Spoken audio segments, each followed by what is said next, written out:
Okay, in class today we define the square root of -1 as I, and I represents the imaginary unit. So if we're simplifying expressions like the square root of -25, we would want to think of this as a product of 25 times -1. And when we look at it this way, we know the square root of 25 is 5. And we just defined the square root of -1 as I. So this simplifies to 5i. So if we look at example 2, -3 times the square root of 49. We could rewrite this as -3 times the square root of 49 times -1. We take the square root of 49, the square root of 49 is 7.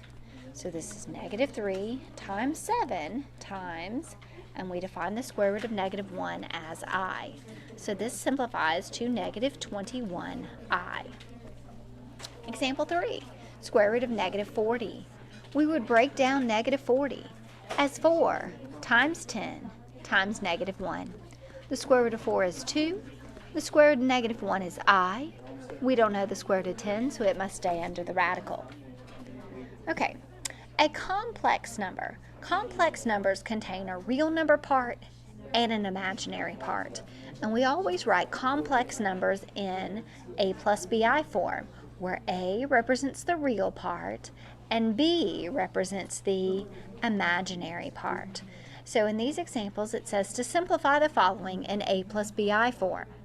So we want the real part first, the imaginary part second. So this is 7 minus the square root of -9. Well, 7 doesn't simplify, and that is our real part, so it comes first.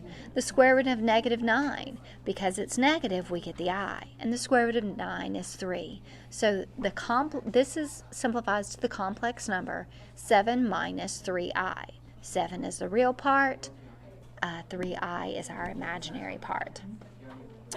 Example 2, the square root of -64. So the square root of 64 is 8, and because it's -64, it's like 64 times -1, so it simplifies to 8i. So this becomes 8i plus 11. Now, when we write it in complex form, the real number part comes first, and the imaginary part comes second. Tomorrow we're going to take a look and investigate some of the number systems we already are aware of. We're going to take a look at these, and we'll explain how they all fall within this new complex system. Okay, now give your homework a try, and we'll take a look at it tomorrow.